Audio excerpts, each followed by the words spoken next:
senior menciptakan segala sesuatunya melalui dewa junior. Paham? Paham? Jadi sang dewa senior menciptakan segala sesuatunya melalui dewa junior. Makanya muncul pertanyaan, ini bohongan atau betulan? Salam satu Tuhan.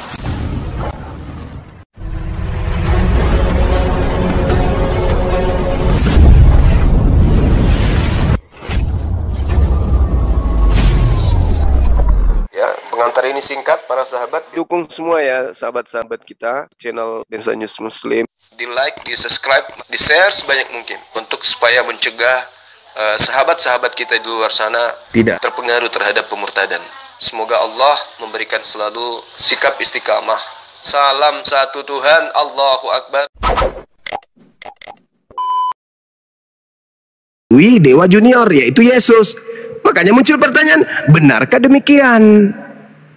Jawabanmu salah. Silakan Natali, kamu minggir Juma. Silakan Natali. Benarkah demikian? Yang kesimpulannya yang disembah Yesus pasti bukan yang disembah Muhammad. Benarkah demikian bahwa segala sesuatunya diciptakan oleh dewa senior melalui dewa junior? Benarkah demikian? Itu bohong, itu penipuan. Salah kamu, itu penipuan. Sedangkan Yesus di dalam Yohanes 1 dikatakan, dengar. Yesus itu nanti ada setelah kemudian Gabriel menyampaikan firman kepada Maria di Lukas 1 nomor 30. Oke? Ketika kemudian Gabriel menyampaikan firman kepada Maria di Lukas 1 itu, baru prosesnya 9 bulan, firman menjadi daging, barulah Yesus ada. Jadi ketika Paulus mengatakan melalui Yesus segala sesuatu diciptakan, itu bohong. Itu penipuan. Juma minggir. Salah, penjelasanmu salah Juma. Silakan. Itu pembohongan. Ada yang sanggup? Silakan. Yang disembah Yesus pasti bukan. Yang disembah Yesus pasti bukan yang disembah Kristen. Itu udah betul. Yang disembah Muhammad pasti bukan yang disembah Yesus. Yang disembah Nabi Muhammad itu hakikat yang maha suci. Yang disembah Yesus juga hakikat yang maha suci. Yang disembah Kristen adalah makhluk terkutuk. Beda dong. Beda kelas kita. Beda kelas. Yang Kristen sembah makhluk terkutuk. Yang digantung di pohon. Di surga. Muslim tidak berbandingkan di surga. Kasihan. Kembali ke permasalahanmu tadi nih, masalah persembahan berhala ini. Betulkah segala sesuatunya itu dijadikan oleh Tuhan melalui Yesus? Betulkah? Oh, Jeb. Betulkah dewa senior menciptakan segala sesuatunya melalui Yesus? Hei, Jeb. Narasimu salah Juma. Narasimu salah. Jeb, jawab. Betulkah dewa senior yang lain dulu, dewa senior menciptakan segala sesuatunya melalui dewa junior? Betulkah? Jawab. Kamu salah. Yang lain. Nanti aku kasih tahu setelah yang lain. Jawab dulu, nggak usah terlalu lebay kali kau. Yang lain, Juma minggir. Dewa senior menciptakan segala sesuatunya melalui dewa junior, betulkah? Betul sekali. Mana ada betulnya? Yesus aja dijadikan dari Maria. Yesus tidak ada kalau tidak ada Maria. Itu baru betul. Yesus itu ada setelah ibunya ngeden.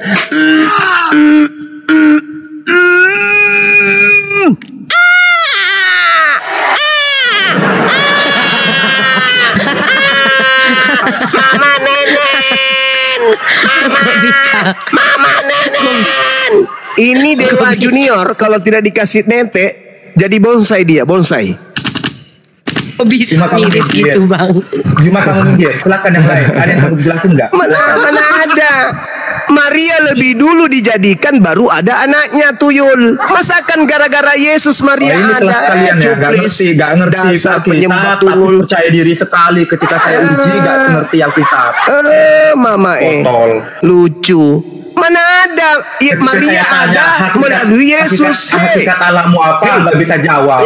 Motor. Bang Zuma, izin aku bicara dulu ya. Ini agak, ya nanti gini sih Jeb, ini kan bikin malu umat Kristen. Ini aku undang pendeta besarmu. Tunggu ya, aku telepon dia, aku suruh masuk sini. Kamu bukan pendeta kan? Jangan telepon yang pegang pahamu ya, Dek. Bukan, biar aku undang dulu kan. Suruh ke sini. Pendeta. Suruh ke sini, biar ku ajarin. Ini di dalam kitabmu 1 Korintus 8 nomor 6, masakan duluan Yesus daripada Maria. Di mana otakmu, Dek? Jeb, Maria dijadikan melalui Yesus. Mau gila semua orang kau buat? Kau aja yang gila, jangan kau ajak kami. Segala sesuatunya diciptakan melalui Yesus. Berarti lebih dulu Yesus daripada Maria. Yesus yang melahirkan Maria rupanya. Maria dulu yang lahir daripada Yesus.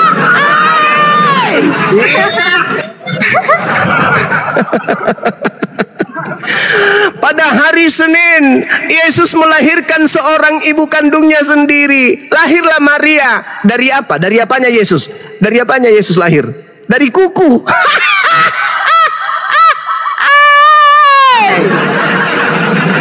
Dasar Kristen otak udang, penyembah dewa. Buku entah apa-apanya isinya di dalam. Kau uji pula aku pakai buku itu. Sudah ku bilang kakekmu. Udah ku teleponnya pendeta. Apa kata pendeta kalau si Zuma nggak mau dia katanya?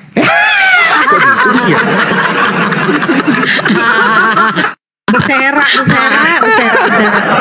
Aduh, saya sudah puluhan tahun mengkaji Bibelmu. Bayangkan itu. Ya. Ada yang lain sanggup jawab. Bibelmu ini, kakekmu belum lahir, saya sudah tahu belajar Bibel. Biar saya ajarin. Kau pula uji-uji saya pakai Bibelmu. Dasar tungo. Kalau saya diminta, sanggup biar saya ajarin. Ya, kalau saya diminta pendapat, percaya diri debatin agama Kristen. Ini saya kalau saya ya, di situ segala sesuatu dijadikan oleh Yesus. Jadi Bapak berfirman, ya, firman ini adalah Yesus, jadi yang menjadikan segala sesuatu adalah Yesus. Jadi yang menjadikan Bunda Maria adalah Yesus. Jadi lebih tua Yesus daripada Maria, gitu aja. Enggak, itu penjelasan yang enggak nyambung. Enggak begitu. Yang menjadikan segala sesuatu siapa? Firman-Nya. Firman itu siapa? Ada banyak. Siapa firman di situ? Ada logos, ada mau yang mana? Yang mana? Ada 3. Ada logos, Dia. ada 1 Korintus 8 nomor 6, dia itu siapa? Yang mana? Ada logos, ada remata, ada. Dengerin dulu, segala sesuatu dijadikan oleh dia. Dia itu siapa? Firman-Nya. Siapa itu firman? Logos. Bukan Yesus. Namanya kemanusiaannya Yesus. Ya iya Yesus, benar. Aduh, kasihan kali lah ini manusia. Gak begitu, gak nyambung jawabannya, gak nyambung. Bukan itu yang kutanyakan. Ada yang sanggup yang lain? Silakan. Ada yang lain? Sialan, sok cantik kau ya. Ya kalau gitu kau yang nerangin deh. Ada pendeta aja nggak mau deh sih. Jangan terlalu pede berdebatin agama Kristen. Gak ngerti apa-apa juga kau. Makanya pendetamu tadi kuna nggak mau deh kesini. Ada si Zuma katanya. Yang orang karena nggak kalian gak ada gunanya, nggak cuma ngomong nggak ada ilmunya pun. Katanya benar. Apanya? Banyak sekali penipuan LAI menerjemah ini. Kok ada kata Allah di situ ya? Pada original tesnya itu adalah dengar, saya kasih tahu sama kamu ya. Tidak kamu belajar. Ya. Alkitab pada tahun 1952 duluan ada menggunakan Allah sebagai sesembahan, lalu KBBI muncul menggunakan Allah sebagai kata Tuhan pada tahun 1979. Jadi Alkitab menggunakan kata Allah duluan, menggunakan kata Allah sebagai sesembahan bukan nama Tuhan. Jadi mana KBBI muncul menggunakan kata Allah itu sebagai nama Tuhan. Kata si Jeff ini lo nggak jelas. Udahlah kau bahas dulu. Lubang dalam itu punya siapa? Lubang yang sempit punya siapa? Coba jawab dulu. Biar pintar kau Rifa. Kita belajar sejarah ini. Jadi enggak Amsal 2723 tadi. Sudah menggunakan kata Allah duluan sebagai sesembahan. Kau bukan siapa-siapa lo. Kau bahas dulu itu yang lubang dalam. Kayak mana cara ngukurnya? Tuhanmu cara ngukur lubang dalam lubang sempit kayak mana coba? Kau jelaskan dulu itu. Terlalu hak bahas lubang. Bukan, aku jujur, aku masih seminggu aku nggak bisa tidur loh mikirkan ayat Amsal ini loh. Aku cuma mikirkan, Tuhan kok cara dia tahu lubang dalam lubang sempit kayak mana caranya gitu loh. Lebih enak bahas Trismesi 1375 menggoli binatang. Hah? Apa ini mana ada? Cobalah dulu. Woi. Ya udah bahas 1375 dulu biar aku bahas itu. Apa 1357 ini? Nggak jelas tahu. Hadis Trismesi 1375. Jeff Bible-nya sendiri aja nggak paham. Aduh Jeff dari tadi ditanyain Amsal 237 aja nggak paham. Kamu dari tadi. Siapa yang bilang nggak paham? Aku nggak bilang aku nggak paham. Dari tadi aja nggak paham sampai muter-muter. Aku nggak bilang. Siapa yang bilang nggak? Ditanyain Uni dari tadi itu lubang-lubang itu, aduh. Aku nggak mau. Nggak mau aku bahas lubang. Nggak mau aku bahas lubang. Nggak bisa jawab, nggak bisa. Gini loh Jeff, kau wajib lo bahas lubang ini. Coba kau bayangkan ya, itu Amsal itu ayat penuh hikmah, tahu kau? Nah, ayat itu banyak mengajarkan hikmah di agama Kristen. Nah, asal kau tahu ya, di situ aku cuma satu aja. Aku nggak apa-apa lah, terserah lah bagaimana memaknainya, nggak apa-apa. Cuman aku cuma satu aja yang aku pikir-pikirkan. Kayak mana cara Tuhan mau tahu mana yang dalam, mana yang sempit gitu loh. Cara mengukurnya kayak mana gitu loh. Coba jawab dulu. Nanti ku jawab. Kita bahas hadis Trismesi 1375 aja dulu menggoli binatang. Biar aku jawab ya Uni. Mau kau Uni ku jawab. Udah jangan yoga. Kau udah jawab jangan ntar. Awas kau yoga ya. Jangan penggaris. Jeff ini lo nggak paham Bible-nya, ditanyain nggak bisa jawab ya dari tadi. Bukan aku bilang nggak paham, aku nggak mau. Ya udah jawab lah. Ya udah aku mau bahas. Kalian bahas dulu hadis Trismesi 1375 menggoli binatang. Sebentar. Yoga, coba mungkin pendetanya lawan Uni saja atau Natalia gitu. Coba panggil ke sini. Atau saya. Coba. Nah, sama aku aja pun kalian nggak sanggup. Coba Natali, coba Uniripa. Diam dulu kau. Yang penting kau. Uniripa, hakikat Allah apa? Diam dulu. Nggak ada isi kau. Diam dulu kau. Aduh, si muka peta ini ngomong terus. Muka peta nggak bisa diam. Yoga, coba panggil. Kamu diam dulu Jeff. Diam dulu. Panggil pendetanya Yoga. Ada Unirifa, ada Natalia. Bilang sama Natalia atau Unirifa aja gitu. Perempuan kan? Pasti mau dia. Kau lihat dulu mukaku Natali. Kau lihat ketampanan mukaku. Apa nih orang? Sok cantik betul kata Bang Zuma ya. Sok cantik kali dia ya. Muka peta aja sok cantik. Aduh. Ya, sambil Yoga menelpon pendeta, teman-teman yang baru bergabung, Assalamualaikum warahmatullahi wabarakatuh. Saudara seiman, jangan lupa di tap-tap layar ya. Ini di follow-follow juga teman-teman ya. Di follow-follow juga akun keempat ini. Yang 3 pada tumbang semua. Semoga pendetanya Yoga bisa, pendetanya Jeff itu bisa main kemari. Semoga tap-tap layar ya. Lanjut. Itu yang di bawah udah ada yang antri. Uni coba pilih dulu yang mana tuh ada yang Kristen ya, Pandi. 1 Korintus 8 Raja Sitorus. Jawab pertanyaan. Raja Sitorus aku naikkan ya. Loh, aduh. Jangan kau telepon aku. Ada si Zuma katanya nggak mau dia. Bilang aja Bang Juma lagi tidur gitu loh. Ini tunggu bentar ada tamu. Cuma aja udah berapa kali lari bentar Jeff dulu Yoga. Bahkan jadi pendeta Jeff, kok diam dulu lah Jeff. Kok kebetina mau melahirkan loh. Raja Sitorus Islam atau non Muslim? Halo Raja Sitorus. Halo Raja Sitorus. Halo. Oh nggak tahu dia. Ya. Bentar. Islam atau Kristen dong, Kristen. Si Juma udah tahu dia.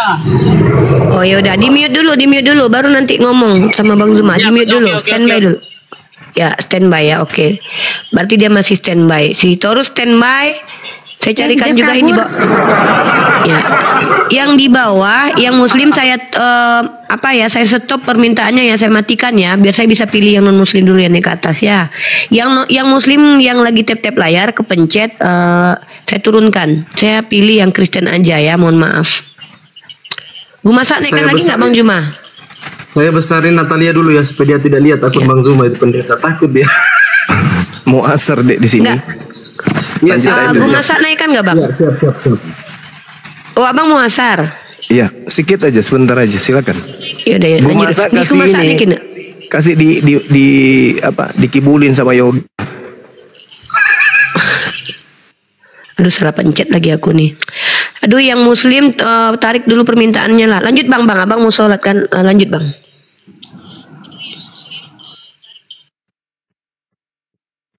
Bang, sebelum sholat bang, lanjutlah bang dulu bang Zuma. Mau lanjut kemana? Ya udah, kita Raja pilih-pilih dulu ya. Sitorus.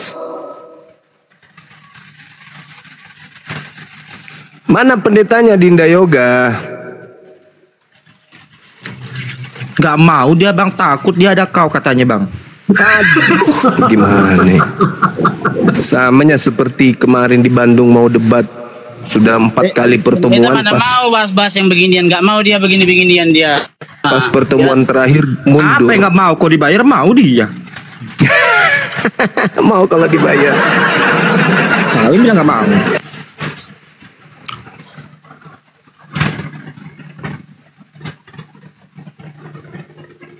Pendeta takut kehilangan jemaat Bang Sitorus.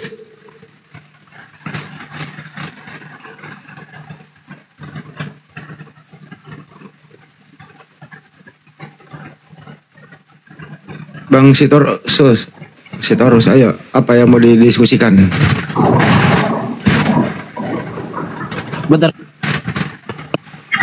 Sitorus ini ada masalah dengan penyakit dia, sama seperti Gumasa. Enggak, saya mau cuma mengingatkan aja kalau bisa kau buang-buang dulu itu jiwa fanatikmu itu. Raja Sitorus dengan Gumasa ini ada kelainan anus. Mereka itu 3 bulan sekali. Udah, kau berklaim-klaim kalau Allah adalah nama sama pencipta pertanyaan. Kalau Gumasa ini kotorannya lari ke otak, makanya kayak gitu udah, dia. Udah, gak usah, gak ada guna. Pertanyaan saya jawab. Kayak aku enak loh. Udah. Gue masak, diam dulu gue masak. Kau terangkan dulu tuh gue masak. Asal naik aku turunkan. Gue masak. Kau terangkan dulu lah itu Korintus itu. Kenapa tadi itu? Udah, saya terangkan ya. Di Amsal 23 nomor 7. Naikkan dulu Nora itu Natalia. Tampilkan dulu Mbak Natali itu. Amsal 23 nomor 27. Apa? Dia mau nerangin. Oke. Ya. Udah saya terangkan. Ntar dulu, baca dulu baru nerangin. Aku baca. Coba baca. Udah, artinya gini. Coba baca dulu. Kalau kau bersentuhan dengan si Natalia ini perempuan jalang, maka dosamu dalam kali. Oh pedes. Bajingan, kurang ajar kau. Mulut kau kayak sampah kau. Memfitnah perempuan muslimah. Kau turun kau setan. Kurang ajar kau. Kami nggak ada di sini menyerang pribadi, nggak ada nyerang-nyerang kau. Kurang ajar kau. Inilah kau penyembah iblis. Inilah bukti kalau kau penyembah iblis. Istri orang baik-baik kau bilang pesundal.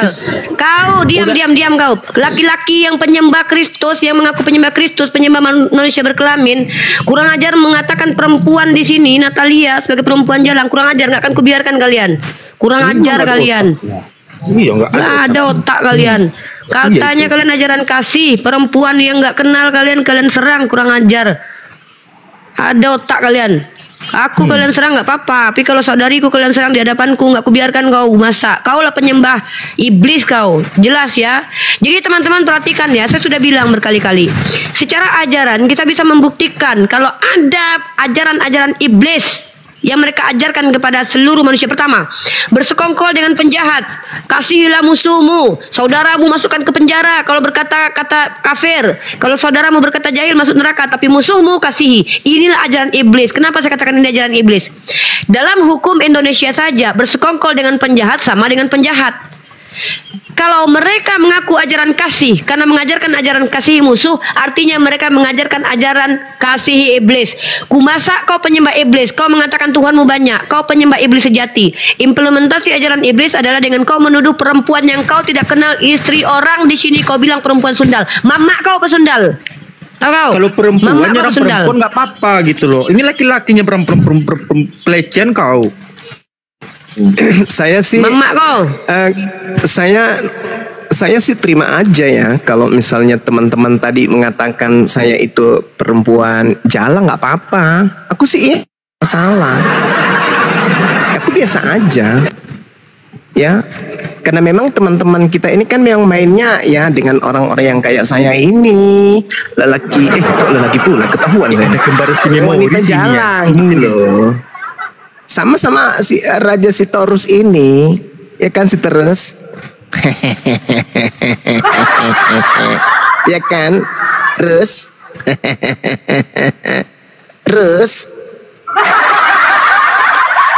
si terus Bang nanti bang katanya kayak gitu pertama bercanda loh bang, terus jadi kebiasaan loh bang. Apa-apaan sih lu? Kampret. Jijik. Ya udah aku sholat dulu. Astagfirullahaladzim. Astagfirullahaladzim. Aduh.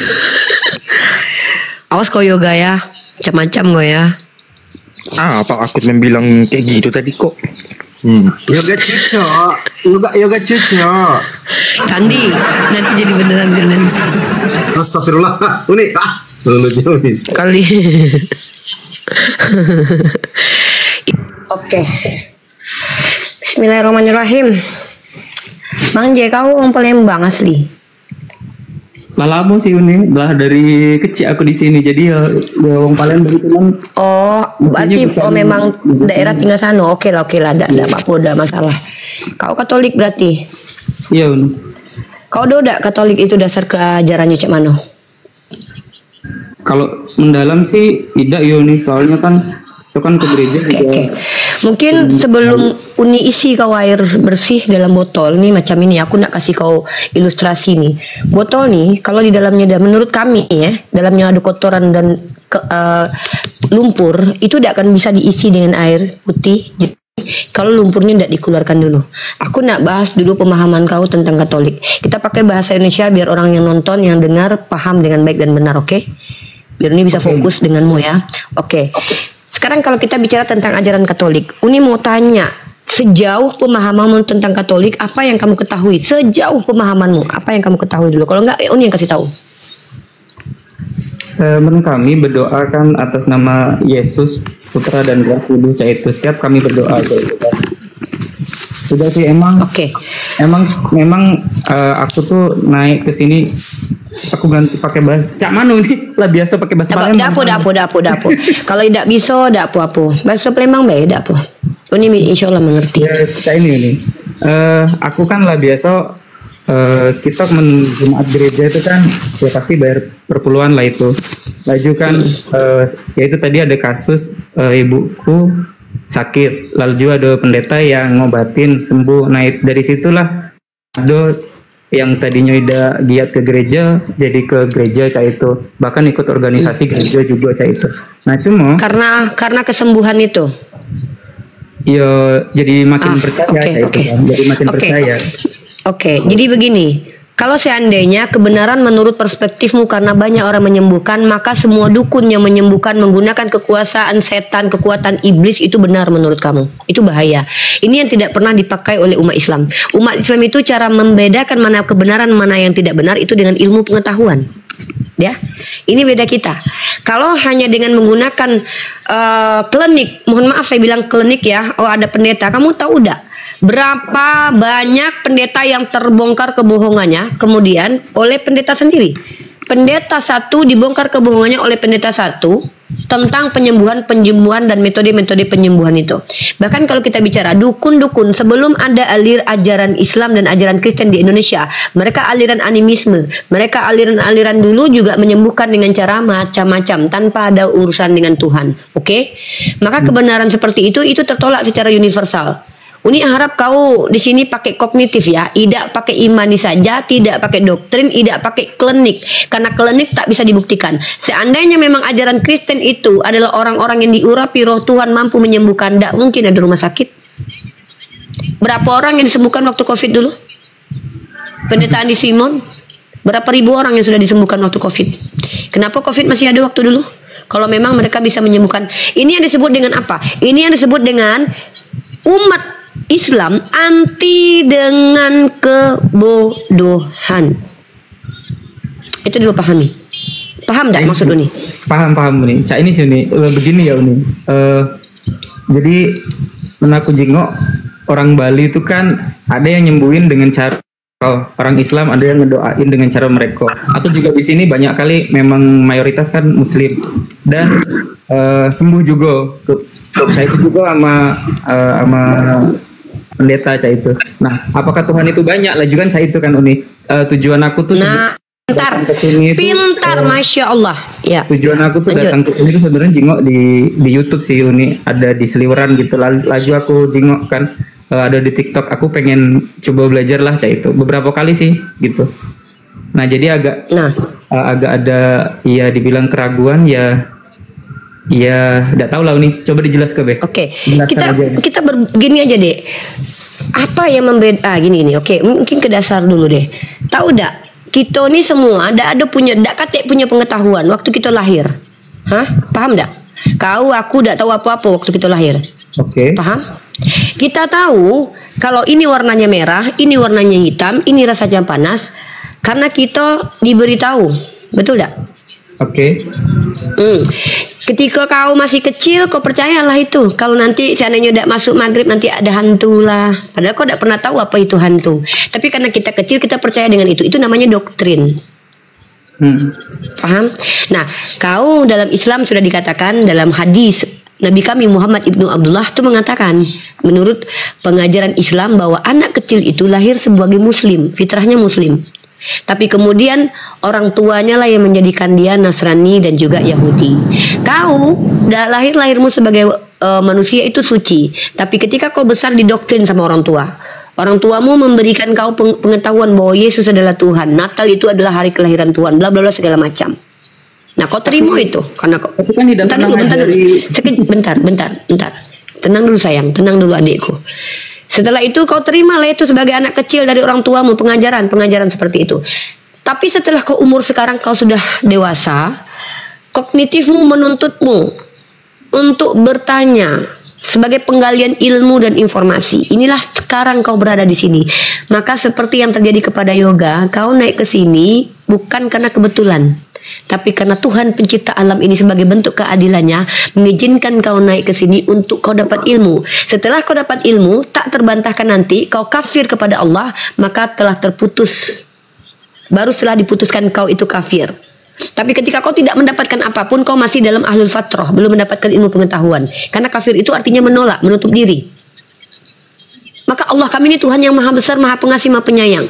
Tapi banyak orang-orang sudah kecil terdoktrin lalu dia memiliki kebencian, maka dosanya dihitung karena kebencian itu. Karena dosa itu dihitung karena perlakuannya itu. Jadi kau di sini Allah yang izinkan kau belajar. Lanjut, aku nak kasih kau data.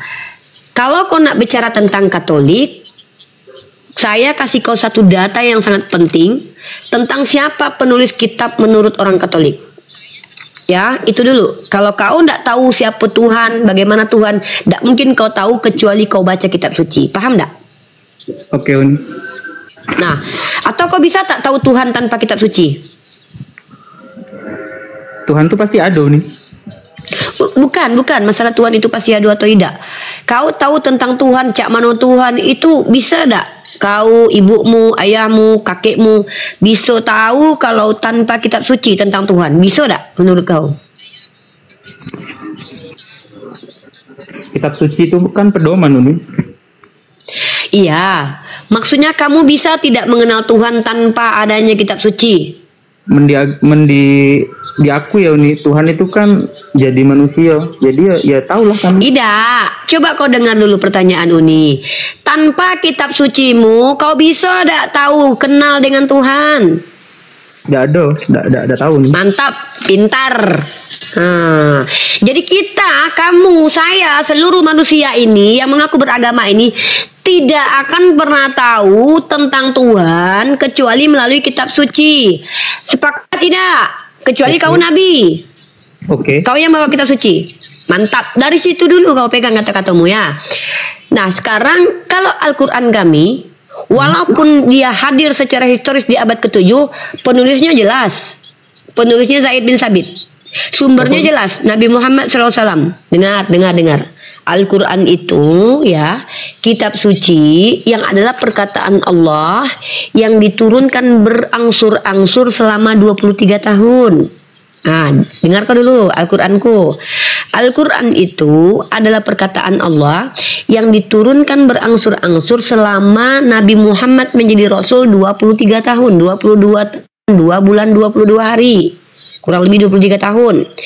Selama sepanjang Nabi Muhammad menjadi Rasul 23 tahun, karena beliau baru diangkat sekitar umur 40 tahunan menjadi Rasul, ketika beliau melakukan aktivitas apapun, Al-Quran pelan-pelan turun.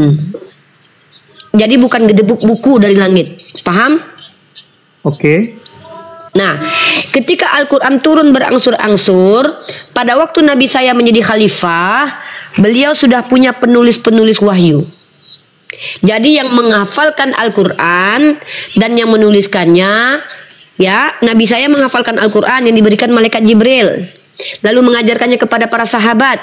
Sahabat kemudian melafazkan, menghafalkan, lalu kemudian menuliskan. Nama penulisnya jelas, Zaid bin Sabit, Ibnu Mas'ud, Ali bin Abi Thalib, Ubay bin Ka'ab. Artinya, kalau Al-Quran ditanya, mampu menjawab. Dari mana sumbernya? Muhammad ibnu Abdullah. Dari mana Muhammad tahu? Dari malaikat Jibril. Dari mana malaikat Jibril tahu? Dari Allah Subhanahu wa taala. Jelas. Kemudian, siapa penulis Al-Quran? Penulisnya di zaman Nabi Muhammad adalah Zaid bin Sabit. Di zaman Abu Bakar siapa penulisnya? Tetap Zaid bin Sabit. Di zaman Utsman siapa penulisnya? Tetap Zaid bin Sabit. Jelas.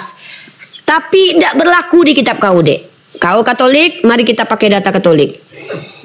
Kenapa bisa ngomong kayak itu? Nah, ini datanya. Ini enggak mau fitnah. Ya. Buka website Catholic Identity. Ini Professional Development and Research ya. Catholic Identity. Nah, kau baca ini, ya, kau baca ini, siapa penulis kitabmu menurut orang Katolik dan kau sendiri adalah Katolik, bukan orang Protestan, oke? Kita translate dulu. Ya, nah kita terjemahkan dulu bahasa dia biar mengerti ya. Nah, ada 4 kisah. Bisa tidak baca? Kamu bisa baca tidak? Iya nih, bisa. Ada 4 kisah tentang kehidupan, pelayanan, dan kematian Yesus yang membentuk Injil. Setiap kisah menghadirkan kekayaan dan keragaman perhatian, sambil menceritakan kisah yang pada dasarnya sama, akan tetapi ada satu Injil tentang keselamatan dan Matius, Markus, Lukas, dan Yohanes menceritakan dalam 4 cara yang berbeda. Jadi, menurut orang Kristen, Injil Markus, Matius, Lukas ini adalah Injil yang menceritakan tentang hidup Yesus. Kau paham di situ dulu? Menurut orang Kristen nih ya. Nah, ini menurut orang Kristen. Tapi pada realitasnya apa? Kenyataannya macam mana? Ini kenyataannya adalah sebetulnya kalian tidak tahu siapa penulisnya. Oleh karena itu kita menyebutnya Injil menurut. Setiap kisah Injil memuat nama seorang pria. Oleh karena itu banyak orang berasumsi. Udah asumsi ini apa? Dikira-kira, adikku. Bukan kenyataan yang sebenarnya. Informasi yang tidak jelas. Banyak orang berasumsi bahwa penulis setiap kitab adalah seorang pria Palestina terkemuka abad pertama dengan nama itu. Beberapa sarjana Alkitab berpegang pada keyakinan dan fokus ini pada Markus, Matius, Lukas, atau Yohanes yang menulis teks tersebut. Sebaliknya, para sarjana Alkitab lainnya berpendapat bahwa setiap kisah Injil menunjukkan kepengarangan yang signifikan dari pihak satu penulis dan kepengarangan bagian-bagian yang lebih kecil. Artinya, dari apa yang Uni baca, skolarmu, pendetamu, petinggi-petinggi Kristen itu tidak tahu siapa penulis pasti kitab-kitabmu. Paham? Mari contoh. Penulis Injil yang diberi nama Markus tidak diketahui. Penulis Injil dipengaruhi oleh kisah-kisah kebijaksanaan dan kepemimpinan Petrus hingga ia mati syahid antara 64 sampai 67 Masehi. Bukti internal menunjukkan bahwa Injil Markus kemungkinan ditulis antara tahun 65 sampai 70 setelah kematian Petrus. Tidak ada kaitan dengan Yesus, adikku. Dan menjelang atau pada akhir perang 4 tahun antara Israel dan Roma. Perang ini mengakibatkan kehancuran Yerusalem pada tahun 70 Masehi. Tahu tak? Ini Raja Titus kalau tidak salah ini. Sebagaimana dibuktikan dalam Markus 13. Ya, artinya lanjut. Enggak, ini bentar. Uni selesaikan klimaksnya dulu. Klimaksnya belum. Di sini, penulis Injil yang menyenang nama Matius juga tidak pasti. Oke? Nah, ini Matius. Sekarang kita ke Lukas. Penulis Injil yang menggunakan nama Lukas juga tidak pasti. Itu Lukas. Yohanes. Kepengarangan Injil yang menyenang nama Yohanes masih menjadi misteri. Ini data dari Catholic Identity. Silakan kau nak mau membantah ini boleh, mau mengatakan ini salah boleh, tapi kau bawa data lagi ya. Uni tidak mau kalau bicara cuma tidak pakai data. Uni baru kasih informasi. Silakan jawab. Apa yang nak mau ditanggapi? Gini Uni, itu kan tidak sama yang uji pendeta bilang ya. Nah, uji pendeta bilang itu kan Lukas, Matius, Yohanes, kitab-kitab itu aku juga pernah nanya, itu kan di pendeta atau pastor? Pendeta atau pastor? Kau Katolik soalnya. Apa? Kalau Katolik ini beda ini Bu. Biasanya bukan pendeta, paroki. Oh betul, enggak orang atau Katolik. Mereka itu kan bilang, aku juga pernah nanya Uni, itu yang membatin itu Uni. Nah itu ketemu langsung dengan. Enggak, Uni tanya dulu, Dek. Yes, kau tadi Uni tanya, kau paham enggak kau paham tak tentang Katolik? Kau sendiri ngaku ilmu kau tentang kekatolikan tidak banyak. Uni tidak mau mengajak kau ke Islam sebelum kau paham tentang agamamu dulu. Paham tidak? Karena dalam keistilah Katolik itu bukan pendeta. Uni kan tadi udah jelasin. Nah, aku agak mana ya? Coba saya ini Uni kan tadi udah jelasin. Cuman dengan pastor yang aku pernah nanya-nanya juga, ya intinya kan iman. Nah, si Paulus kan dapat itu langsung dari Yesus Uni, bukan dari yang lain. Yang itu yang diteruskan oleh murid-muridnya itu. Kan sama aja artinya sama si pendetamu atau pasturmu kasih data ada sama kamu? Dia kasih ada atau cuman tidak pernah, cuman ya kasih ngomong aja Uni. Tidak pernah tunjukkan data. Kau terserah, kau nak percaya dengan pendetamu yang tidak kasih data atau aku yang kasih data, itu urusanmu. Aku tidak ada ngurus lagi ya. Tugasku hanya menyampaikan masalah iman dan keyakinan. Aku tidak ngurus. Aku di sini ilmu pengetahuan. Umat Islam ini tidak peduli dengan doktrin adikku. Ya ingat ya, umat Islam ini bisa membedakan mana benar mana salah dengan ilmu pengetahuan. Karena kami di Al-Quran diperintahkan afala yatadabbaru. Apa itu mentadabbur? Kami disuruh mengamati ciptaan Allah. Kemudian afala yatafakkaru, apa kalian tidak berpikir? Kami disuruh untuk berpikir. Lanjut, afala yataqilun, apa kalian tidak berakal? Maka benar atau salah dalam umat Islam, konsep umat Islam itu bukan karena imani percaya begitu saja atau mendengarkan omongan orang lalu dipercaya. Bahaya kami. Tapi kami menggunakan ilmu pengetahuan. Sekarang Uni tanya balik sama kau, Dek. Kau mau belajar atau mau menunjukkan imani yang tidak ada dasar di sini? Tidak. Biar aku tadi tahu. kan cuma gini Cak ini. Aku kan tadi cuma bilang menuji pastor kan Cak ini, berarti kan tidak sama. Aku kan di sini niatnya nak belajar Cak itu ini. Cuman Cak ini. Aku pergi ke gereja itu kan Bapak kami yang di surga Cak itu kan. Cuman kan melalui Yesus Cak itu. Nah cuman kami juga Tuhan Yesus nyebutnya Cak itu. Nah berarti si Bapak ini kan memang menurunkan anak yang dikasihinya Cak itu. Nah kami kan Cak itu. Nah cuman yang jadi pertanyaan adikku yang ganteng kaget dulu nih. Inilah yang menyebabkan aku itu agak-agak Cak mano Cak itu. Nah Islam itu kan nyembahnya kan cuma 1B. Cuman aku bingungnya kan tidak pacak dijingok Cak itu. Tidak pernah turun ke bumi Cak itu. Cuman kami itu kan oke, Bapak yang di surga, Bapak yang mengutus anaknya yang dikasih yaitu Yesus. Nah, waktu itu Yesus turun ke bumi, itu yang menyelamatkan kami Cak itu. Nah, bingungnya tuh di situ nih. Bener dah Bapak ini jadi Yesus Cak itu. Cak itu maksudnya. Oke. Aku tujuannya baik, di sini sekarang belajar Cak itu. Ini aku bawa buku catatan. Catat ayat ini kasih ya. Ya, kau catat ayat ini ya. Ini ayat sekarang gini. Kalau memang seperti itu ajaran Kristen, maka tolong minta kepada pendetamu untuk menunjukkan ayat apa yang mengatakan bahwa Bapak pernah turun ke dunia menjadi manusia. Itu dulu yang diminta ya. Tapi kalau udah kate, udah usah, diam dulu. Ini yang kasih ayat sekarang. Kamu perhatikan ya. Kamu perhatikan ayat ini dan kamu catat. Uni membantah bahwa Tuhan itu jadi manusia atau Tuhan itu menjelma ya.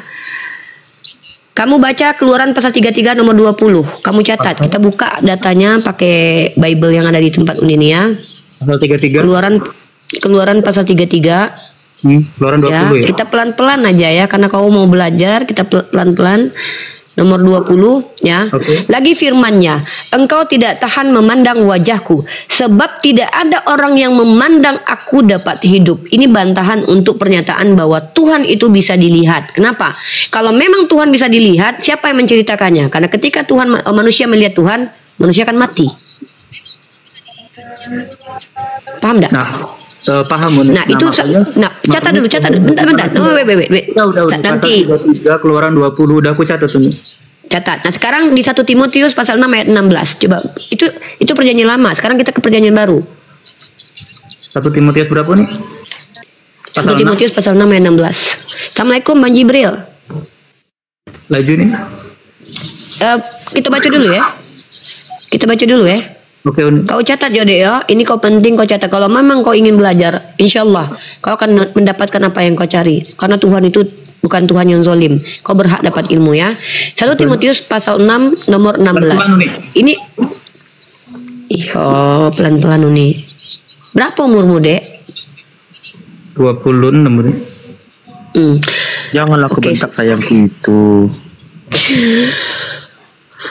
Uni pelan-pelan Uni, soalnya Bang J lagi belajar dicatat kan, pelan-pelan aja Uni. Aku seneng nyengok Kak Natalia. Ya, Kak Natalia ini semua umat Islam itu deh, insya Allah kalau kalian memang ingin belajar, kami akan dampingi kalian belajar. Tapi kalau kalian menghujat agama Islam, inilah perbedaan kami dengan kalian. Kami akan bersikap keras karena kami diperintahkan bersikap adil. Jadi J, kalau silakan kamu masuk ke komal-komal Islam. Kalau ada yang menzolimimu, Bang Zuma akan marah itu sama orang yang menzolimi orang Kristen yang mau belajar. Nah, selama ini kan aku cuma dengar kayak itu kan. Terus Uni kan bilang banyak lah Bang Zuma kan bilang itu ajaran setan, ajaran sesat kayak itu. Nanti itu. Nanti dulu. Lagi dulu aku cuma mau bilang deh kan. Cuma kami tuh dari kecil meskipun katanya kami Kristen keturunan sama cak Islam, tapi tidak ada tuh kami diajari ngebunuh uang cak itu. Dek, Uni kan bisa buktikan kalau apa yang kamu bilang itu semuanya salah. Coba tuh baca dulu. Tunjukkan dulu ya. Nanti dulu deh. Jangan mungkin gini loh, kalau belajar itu tidak mungkin lah pelajaran kelas 1 sampai kelas 6 kita makan hari ini semua kan. Pelan-pelan kan, Dek. Okay. Nah, kita Uni bacakan dulu ayat ini ya. Ini bantahan kalau Tuhan itu menjelma dan berubah menjadi manusia dan bisa dilihat ya. 1 Timotius pasal 6 ayat 16 ini. Iya. Di sini. Dialah satu-satunya yang tidak takluk kepada maut, bersemayam dalam terang, yang tak terhampiri, seorang pun tak pernah melihat dia, dan memang manusia tidak dapat melihat dia. Siapa ini yang dimaksud adikku yang tidak bisa dilihat manusia ini, Dek? Tuhan. Pintar. Tadi kata adik Tuhan bisa dilihat. Kan dia jadi manusia. Betul. Di situ dikatakan tidak ada yang bisa melihat Tuhan. Tiba-tiba dia jadi manusia. Berarti dia bisa dilihat atau tidak bisa dilihat? Mungkin roh yang ada dalam diri manusia itu, ini yang Tuhannya itu, maksudnya itu ada di dalamnya situ. Berarti maksudmu setiap manusia ini ada roh Tuhan di dalamnya? Iya, cuman beda Uni. Kalau Yesus kan spesial kayak itu. Udah. Oke. Apa spesialnya Yesus? Coba jawab. Apa spesialnya Yesus? Ya dia tidak sama Uni. Dia kan lahir. Iya, apa? Ya. Dia kan lahir tanpa seorang ayah. Kalau Yesus tanpa ayah, Adam lebih hebat lagi, tak berayah tak beribu. Hawa lebih hebat lagi, tak berayah tak beribu. Apa hebatnya Yesus? Tuhan itu maha kuasa, Dek. Kalau Tuhan mau menciptakan seorang anak tanpa ayah, tanpa ibu, apa sulitnya bagi Tuhan menciptakan seorang anak tanpa ayah? Oke. Apa hebatnya? Terus apa lagi hebatnya Yesus? Ayo kita banding-bandingkan dengan ciptaan Allah yang lain. Banyak Uni, ya kan banyak mukjizat yang dia lakukan juga Uni. Dia apa salah satu mukjizatnya? Ya dia membuat orang lumpuh jadi berjalan, itu kan bisa juga. Orang lumpuh bisa jalan, bahkan sudah banyak nabi-nabi yang suhir juga. Dengar, bahkan dalam kitabmu Yesus itu bisa menghidupkan orang mati. Sebelum Yesus lahir ke dunia, Elia dan sekejap, bentar Dekku. Uni mau kamu itu betul-betul. Uni tahu keinginanmu sekarang ini ingin semuanya segera, nggak bisa. Kecuali kamu kayak yoga ini, satu hari dia langsung paham, dia cek sendiri juga. Ya. Kecuali kamu mau membantu dirimu dengan bantu juga cek sendiri, kamu searching di Google dulu. Tadi tentang ayat kitab kamu yang tidak tahu siapa penulisnya. Itu jangan gini loh, Dek. Dapat ilmu itu jangan dibuang ke belakang. Telaah dulu ilmu yang sudah kamu dapat. Nanti juga aku terakhir nak minta ke Uni poin-poin APB yang aku kasih. Siap. Yang aku nak catat biar aku paham suatu saat mungkin aku ada kesempatan nak belajar lagi kok itu maksudnya. Siap. Nanti kamu kan ada urusan dengan Bang Zuma tuh. Kamu juga harus clearkan biar kamu tidak salah paham. Karena kamu bisa jadi melihat waktu Bang Zuma berdebat dengan para penghujat. Lalu ketika Bang Zuma mengatakan Sabarlah dulu ya adikku ya. Nah jadi gini dek, dakwah dalam Islam itu ada beberapa metode. Metode Uni ini metode mengajar. Kenapa? Uni kuliah di pendidikan agama Islam. Uni diajarkan bagaimana how to teach, bagaimana cara mengajar. Maka Uni memang menunggu mencari orang-orang seperti kamu yang ingin belajar. Tapi Bang Zuma bukan hanya sekedar mengajar. Beliau membentengi akidah umat dari para penyesat. Dari para penyesat itu siapa? Dari para penghujat. Nah beliau akan cenderung sangat keras. Kenapa beliau sangat keras? Karena yang beliau hadapi itu penyerang. Penyerang, bukan seperti kamu. Kamu ini pencari ilmu. Tapi orang-orang yang dihadapi oleh Bang Zuma kebanyakan penyerang agama Islam. Maka ketika Bang Zuma katakan kau penyesat, kau ajaran sesat, itu merujuk kepada implementasi yang ditunjukkan oleh siapa yang beliau hadapi. Nah, kamu sedang menghakimi apa yang kamu lihat pertama aja. Wajar karena kamu Kristen, pasti dari sisi kamu nilai. Gak apa-apa. Tapi nanti kamu bicara dengan Bang Zuma. Nah, kamu kan belum kenal dengan Bang Zuma. Kamu berhak bersama Uni karena Uni mendengarkan kamu ingin mencari ilmu gitu loh. Oke. Jadi tergantung kamu deh. Kalau kamu ingin berdebat, silakan sama Bang Zuma, berdiskusi silakan sama Bang Zuma. Tapi kalau untuk belajar, Uni temanin. Karena Uni, kredibilitas Uni sebagai pengajar. Kenapa dikatakan pengajar? Uni di prodi pendidikan agama Islam, penyiar komunikasi penyiaran Islam. Nah, kau mau berdebat dengan Bang Zuma atau berdiskusi dengan Bang Zuma, mencoba untuk diajarkan Bang Zuma, atau dengan saya, atau mendapatkan informasi dari Bang Jibril, kau bebas memilih di sini. Atau mau mendapatkan pengalaman mu'alaf dari Natali, kau yang pilih. Tapi Uni tadi hadir untuk menemanimu karena Uni menilai kau sama seperti yoga, ingin belajar. Jadi tempatkan motivasimu dulu yang kita bangun di sini. Nah, lanjut. Bang Zuma kalau sudah sudah standby langsung buka cam Bang, langsung kasih kode Bang ya. Nah, kalau nggak lanjut nih. Nah, jadi gini. Tadi Uni sudah kasih data. Data itu hasil kajian Bang Jibril ya. Ini saudara saya Bang Jibril. Ini salah satu juga teman-teman dari kalangan Islam. Kami bukan ustazah ya, bukan ulama, tapi kami adalah pelajar. Beliau telah mengumpulkan banyak data pembuktian bagaimana sejarah kitabmu itu tidak layak diterima secara ilmiah. Tapi berbeda dengan Al-Quran. Penulisnya jelas, sumbernya jelas. Itu dulu poin penting untuk kau kalau kau memang berakal. Lanjut tadi kau bilang, Yesus itu adalah Tuhan yang jadi manusia. Itu kata pendetamu. Bahkan sudah dibantah dengan ayat kitab sucimu sendiri. Tadi Keluaran Uni sudah kasih, dalam 1 Timotius 6 ayat 16 pun Uni sudah kasih. Kalau kamu mau membantah, bawa lagi data yang membandingkan dengan ini gitu loh. Baru kita bisa diskusi. Kalau kau tidak belajar, kami kasih kau ilmu. Nah lanjut. Tadi kau bilang bahwa Yesus itu punya mukjizat. Dek, mukjizat itu untuk para nabi. Karena itu bahasa Al-Quran, bahasa Islam.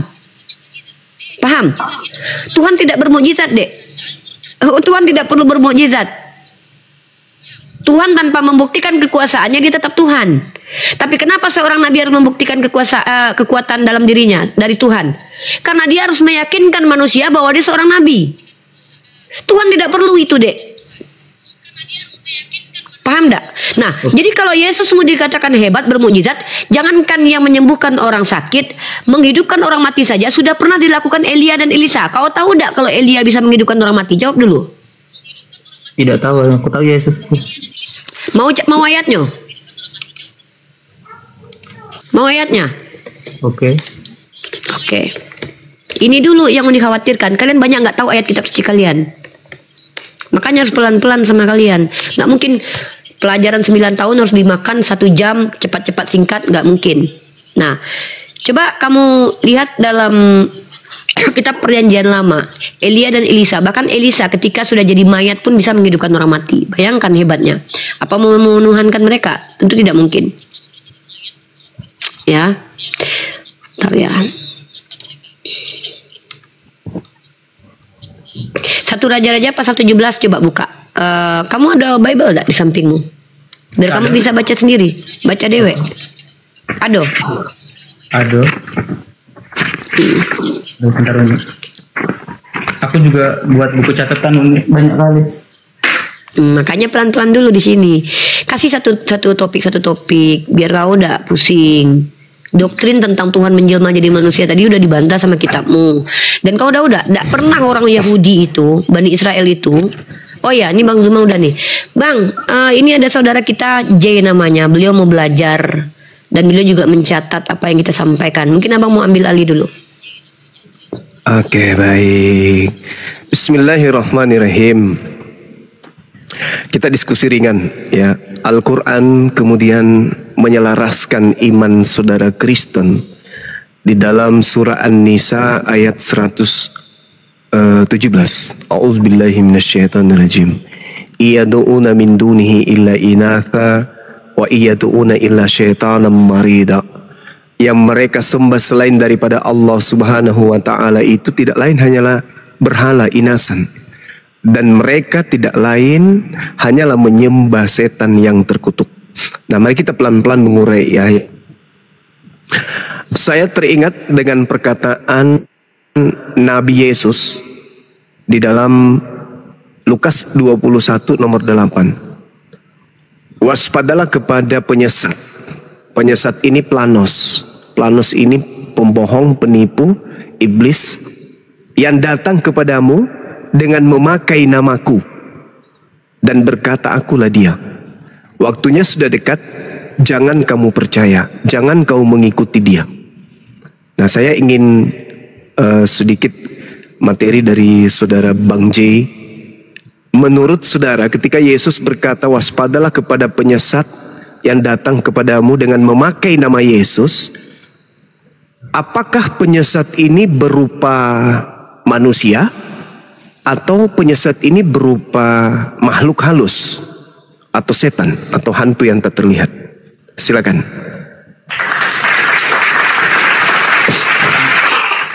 Begini Bang Zuma, Cak ini. Itu kan yang datang sebelumnya Cak ini.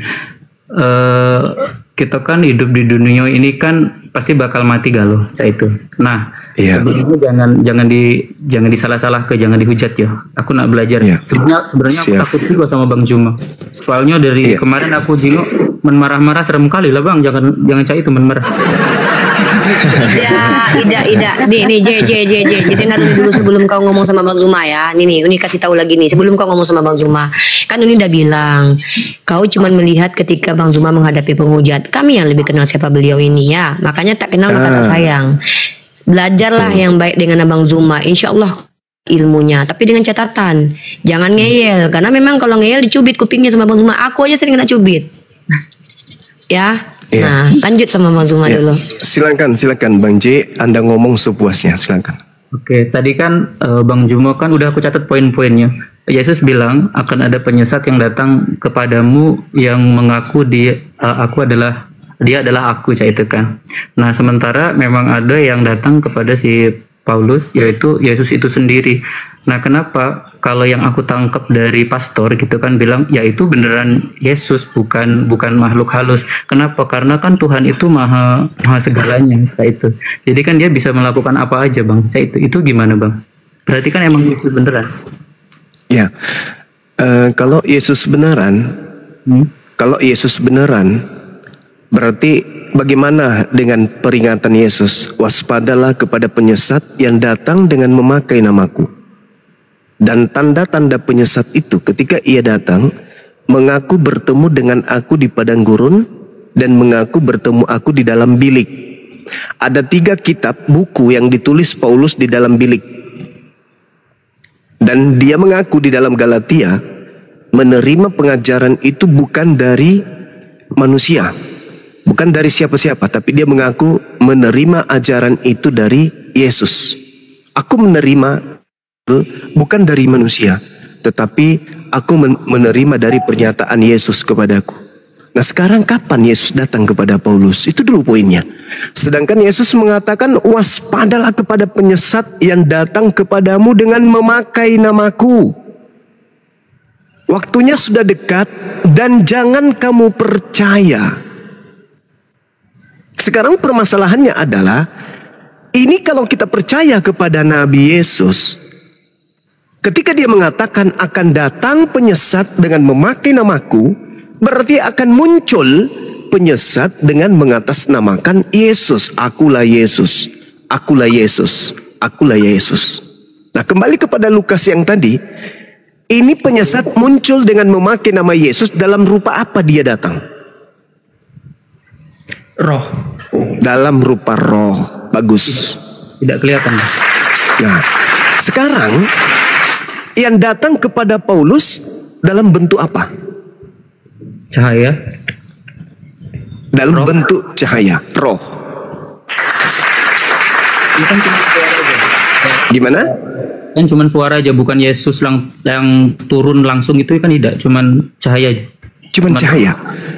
Apa pernyataan Yesus di dalam Lukas 10 nomor 18? Aku, Yesus berkata, aku melihat iblis jatuh dari langit ke bumi berupa cahaya.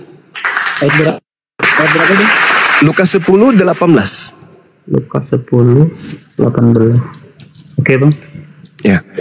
Di situ Yesus mengatakan bahwa iblis kemudian jatuh dari langit berupa cahaya, yang datang kepada Paulus berupa cahaya. Nah, mari kita lihat Lukas 1, Kisah Para Rasul 1 nomor 11.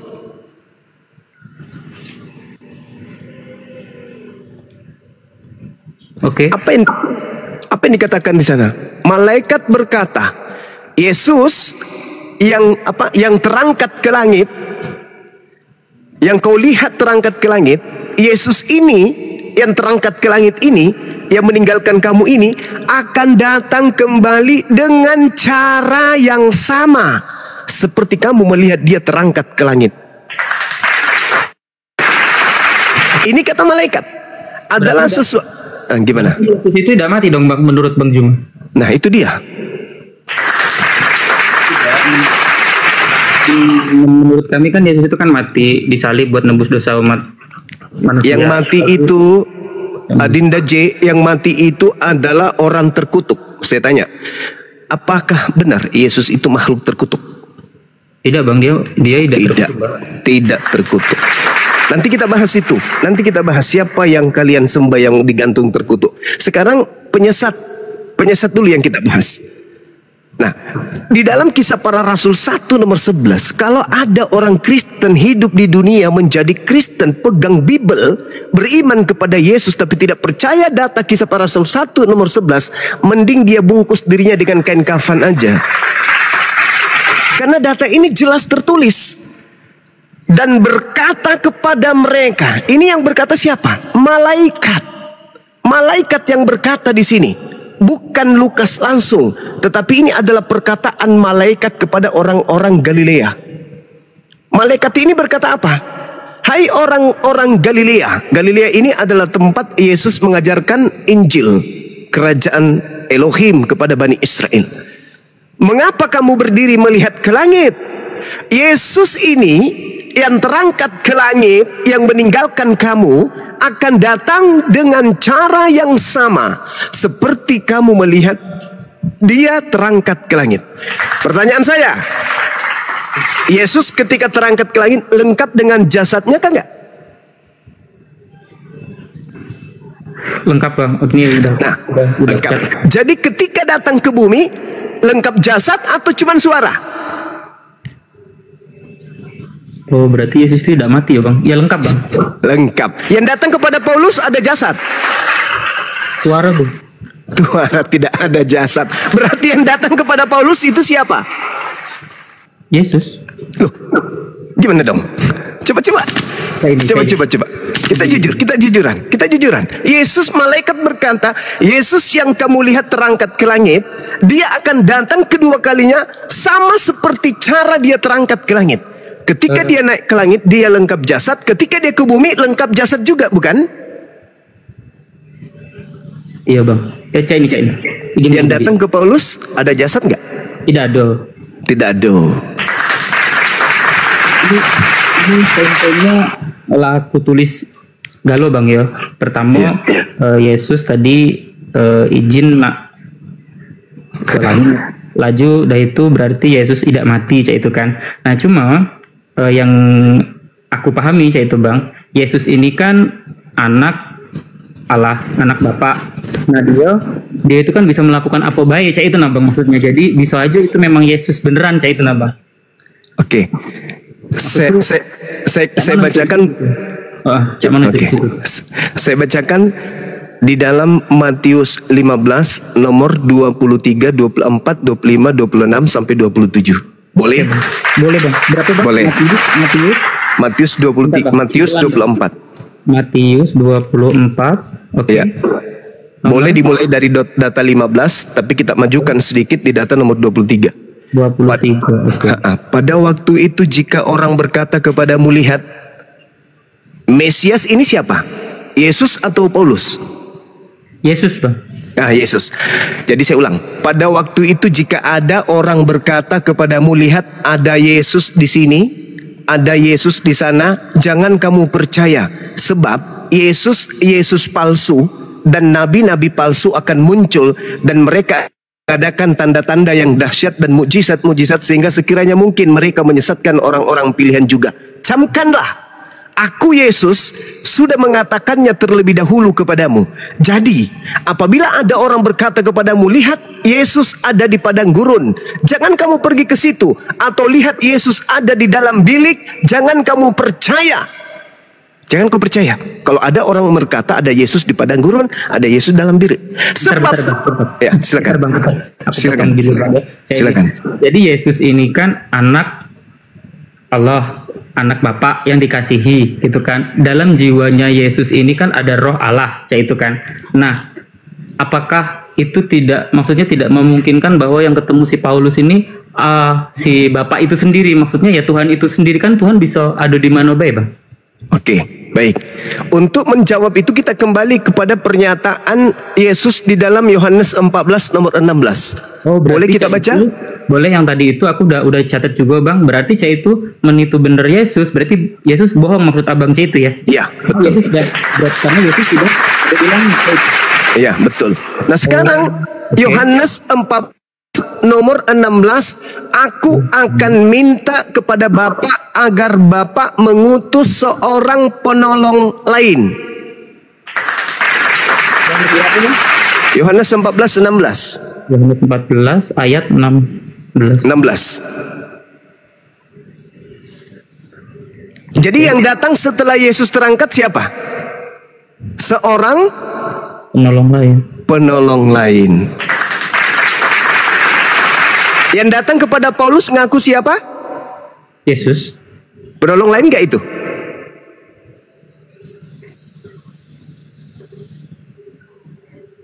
Tapi kan dia bisa buat kitab wahyu.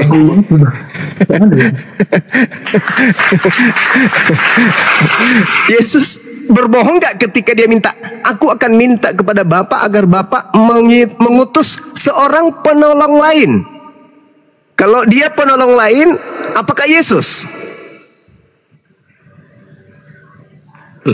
Bukan, Yesus kan telah terangkat ke langit.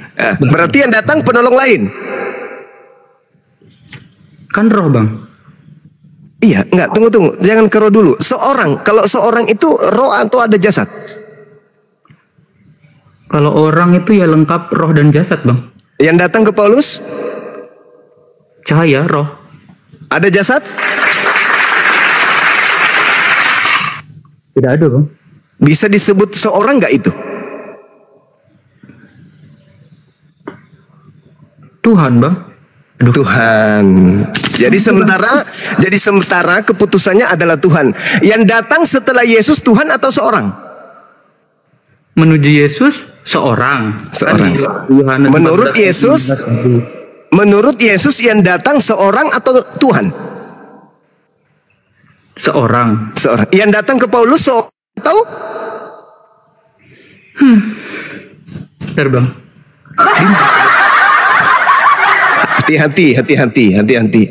Karena inilah cikal bakalnya berdirinya agama Katolik, penyembahan kepada Dewa Yesus. Ingat, Yesus berkata apa? Di dalam Matius 24 yang tadi, mundur 2 data, di data nomor 15-nya. Jadi apabila kamu melihat pembinasa keji berdiri di tempat kudus, apa yang adek ini sepahami nih? Ini Bang J, apa yang saudara pahami ketika Yesus menasihatkan murid-muridnya Bani Israel? Jadi apabila kamu melihat pembinasa keji berdiri di tempat kudus, maksudnya apa ini? Siapa Bang pembinasa keji itu? Jangan pembinasa kejinya dulu, tempat kudusnya dulu. Tempat kudus itu maksudnya apa? Tempat suci. Tempat suci. Tempat suci itu identik dengan orang-orang yang punya gelar suci, betul? Ya. Rasul gelar suci atau bukan? Suci. Masya Allah. Jadi apabila kamu melihat pembinasa keji berdiri dengan gelar suci, gelar yang suci seperti Rasul, Nabi, Mesias, betul? Imam, betul? Oke. Bentar.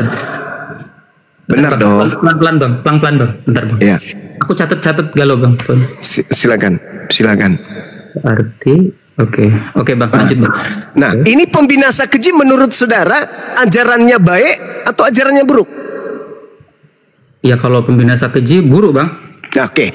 Pembinasa keji yang ajarannya buruk ini ketika dia bergelar Rasul, banyak nggak orang tertipu? Pasti bang.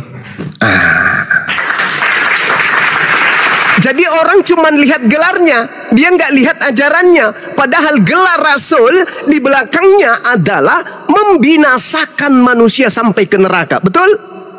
Oke, saya lanjut satu bait lagi. Menurut firman yang disampaikan oleh Nabi Daniel. Boleh kita lihat firman itu, boleh? Nabi Daniel, oke bang. Nah, coba kamu buka Daniel 7 nomor 25. Daniel 7 nomor 25. Oke bang. Ya, saya baca. Oke bang. Dia akan mengucapkan perkataan yang menentang yang maha tinggi. Oke. Menurut Bang J, siapa yang mengajarkan bahwa hukum Taurat itu adalah sampah? Itu kan lah dibatal ke ketika bagus. Lah dibatal ke di Matius 5 ayat berapa? Bagus. Dengan matinya Yesus setelah semua hukum Taurat kan tidak berlaku lagi bang. Kita kan pakainya yang perjanjian baru bang, bukan perjanjian lama. Bagus. Sekarang Anda baca perjanjian kekal Tuhan tentang sunat. Pernah baca? Pernah bang. Iya. Kalau kekal itu bakal batal nggak? Tidak bisa nggak bisa dibatalin. Sedangkan pembinasa keji ini menurut Nabi Daniel mengucapkan perkataan yang menentang yang maha tinggi. Yang maha tinggi mengatakan sunat itu adalah perjanjian kekal. Rasul pembinasa keji yang menduduki gelar Rasul ini pernah nggak mengatakan barang siapa yang menyunatkan dirinya Yesus Kristus tidak berguna baginya? Pernah nggak? Iya. Menentang nggak? Berarti yang di Matius 15 itu yang ngebatalin itu si Paulus berarti. Bentar bang, itu lagi lagi belajar, lagi nyatet bang. Ya, kita lanjut. Lanjut bang. Oke. Di dalam kitab Ulangan 4, boleh kita buka? Ulangan 4 boleh kita buka ya, teman-teman semuanya ya. Kita lihat di sana apa yang dikatakan di sana. Ingatlah, aku telah mengajarkan kepadamu ketetapan peraturan kepadamu seperti yang diperintahkan kepadaku oleh Tuhan Elohim, supaya kamu melakukan yang demikian di negeri yang akan kamu masuki untuk mendudukinya. Betul, ada perkataan seperti itu di sana? Oke. Ada kan ya? Ada. Nah, mundur ke data nomor 2. Apa yang dikatakan oleh Tuhan di situ? Boleh kamu baca? Abang langsung baca aja bang. Jangan kamu menambahi apa yang kuperintahkan kepadamu dan jangan kamu mengurangi. Dengan demikian kamu berpegang pada perintah Tuhan Elohim yang kusampaikan kepadamu. Kira-kira ketika Paulus menjual Yesus mati di atas salib, apakah Paulus membatalkan hukum Taurat? Tidak, Paulus itu kan hukum Taurat dengan ajaran kasih itu. Karena sekarang itu ditambahi atau dikurangi? Tidak dikurangin sih bang. Cuman kan di yang hukum Taurat kan kami itu kan susah untuk ngejalaninnya itu. Makanya dikurangi. Melanggar nggak perintah yang maha tinggi ini? Melanggar bang. Melanggar, subhanallah. Seperti pembinasa keji yang berdiri di tempat suci, seperti yang diceritakan oleh Nabi Daniel. Dia akan mengucapkan perkataan yang menentang yang maha tinggi dan akan menganiaya orang-orang suci milik yang maha tinggi. Benarkah Paulus itu konon ceritanya pernah menganiaya orang-orang suci murid Yesus? Benar nggak? Aduh bang, ayatnya bentar-bentar. Aku loading bang. Lama. Bentar bang. Jadi kan Yesus turun ke Bani Israel. Perjanjian kekal dengan sang Bapa. Ya. Laju, bentar bang, aku lagi membuat periodisasinya, rinciannya cah itu bang. Laju, si Paulus itu kan didatengin sama si Tuhan Yesus itu sendiri menurut kami bang, tidak menurut abang. Gitu. Maksudnya aku nanti komparasi gitu. Laju, si Paulus ini ngebatalin hukum Taurat. Berarti Tuhan itu datang ke Tuhan Yesus, datang lagi cah itu. Cuman untuk membatalkan. Untuk menggenapi bang, tidak dibatalkan bang. Coba bang. Menggenapi maksudnya kalau babi haram kalau digenapi jadi apa dia? Jadi apa?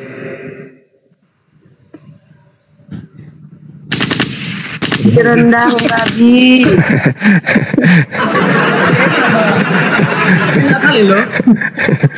Babi haram ketika digenapi jadi enak bang. Enak jare. Allahu Akbar. Nah kita kembali. Jadi apabila kamu melihat pembinasa keji berdiri di tempat suci menurut firman yang disampaikan oleh Nabi Daniel, sesuatu yang masuk ke mulutmu itu halal kecuali yang keluar dengan perkataan kotor dan lain, berarti itu bukan firman Tuhan dong. Bentar bang, aku juga baca bang itu. Bentar bang. Semoga bisa lah kok kayak aku Bang Jai. Sabar. Tidak bang, saya ini bang, aku memang datang ke sini itu aku nak ninggal ke Bibelku dulu. Aku nak niat belajar kayak itu. Soalnya kan kita juga pada ujungnya kan nak mati bang. Aku tidak mau bang. Bagus. Ini kalau sudah ingat kematian ini tanda-tanda ini. Mati kaget aku ke neraka kayak itu. Itu ciri-ciri bang Zuma. Ciri-ciri yang dapat hidayah insya Allah bang Zuma. Karena yoga juga awalnya juga takut mati ya, mengingat kematian. Satu lagi ada calon murid Bang Zuma. Jay, sebentar Jay, biar nggak ini. Satu lagi ada calon murid Bang Zuma di bawah namanya Michael. Nanti kalau ada nama akun Michael, dia juga mau belajar Bang. Sama seperti Bang Zuma, dia takut sama Bang Zuma. Dikiranya Bang galak. Takut kali aku kan ya. Iya. Ceritanya aja kepada mereka yang sudah bertemu dengan Bang Zuma. Jadi gini. Lanjut ya. Jadi tadi itu Yesus berpesan kepada muridnya. Jadi apabila kamu melihat pembinasa keji berdiri di tempat kudus menurut firman yang disampaikan oleh Nabi Daniel. Nah, murid bertanya kemudian, kapankah itu terjadi? Kapankah? Ketika Yesus mengatakan, sekiranya waktunya tidak dipersingkat, maka dari segala yang hidup tidak akan ada yang selamat. Akan tetapi oleh karena orang-orang pilihan, waktu itu akan dipersingkat. Pada waktu itu jika orang berkata kepadamu, Yesus ada di sini, atau Yesus ada di sana, jangan kau percaya. Paulus pernah nggak mengaku bertemu dengan Yesus? Pernah. Kata Yesus, percaya atau jangan percaya? Jika ada yang datang mengatasnamakan aku, maka jangan kau percaya. Nggak boleh dipercaya. makanya nih, kalau semakin jauh Anda saya bawa berselancar, Anda baca Kisah Para Rasul 21 nomor 15 sampai nomor 26, di situ orang-orang Yahudi tidak percaya sedikit pun kepada Paulus, sehingga Paulus pun diminta untuk bertaubat, dan Paulus bertaubat dari mengajarkan agama Kristen. Orang-orang gimana? Tapi kan dia setelah balik lagi bang, iya sampai dia juga melakukan persembahan hewan kan cai. Nah, betul, dia bertobat, dia mentahirkan diri. Nah, kalau ini dia tanda kutipku ya bang. Ya, silakan. Yesus, bentar bang ya. Ini kan yang terjadi tanda kutip. Yesus ini kan posisinya, aku masih memposisikan dia itu kan sebagai Tuhan ya bang. Yang di dalamnya itu kan ada roh Bapak begitu ya. Dia Bapak sendiri. Jadi dia itu bisa adu di mana be itu. Jadi kan apa salahnya? Laju saya ini, emang itu bukan Tuhan, bukan Yesus itu sendiri, tapi emang kalau berbicara mengenai tadi Yesus bilang dia udah terangkat ke langit, yang datang itu bukan apalagi Bang Juma tadi bilang kan diangkat sama jasadnya. Cuman kan aku belum tahu sejarahnya. Yesus ini kan menurutku kan lah mati buat menebus dosa kita, itu nah Bang. Nah berarti kan dia kan udah jadi Tuhan, maksudnya udah balik lagi ke surga itu. Jadi bisa ada di mana baik itu nah Bang. Nah itu yang masih jadi tanda kutip di situ tuh.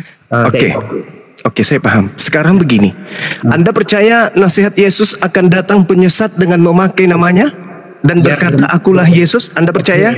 Oke. Tolong tunjukkan kepada saya penyesat yang datang mengaku nama Yesus selain yang datang kepada Paulus. Tidak ada. Berarti yang dimaksud Yesus ini yang datang kepada siapa? Kepada Paulus. Iya Bang. Kan Tuhan mengatakan di dalam Yohanes 3 nomor 16, begitu besar kasih karunia Tuhan akan dunia ini sehingga dia menganugerahkan anaknya yang tunggal. Kan gitu? Iya Bang. Barang siapa yang percaya kepada siapa? Kepada Yesus atau kepada Paulus? Kepada Yesus Bang. Kepada Yesus. Maka kita percaya kepada Yesus yang berkata akan datang penyesat dengan memakai nama Yesus. Percaya itu dong.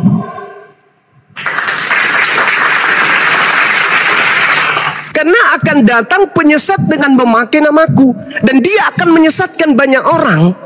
Tanda daripada yang dilakukan itu adalah dia mengaku bertemu dengan Yesus di padang gurun, Yesus dalam bilik.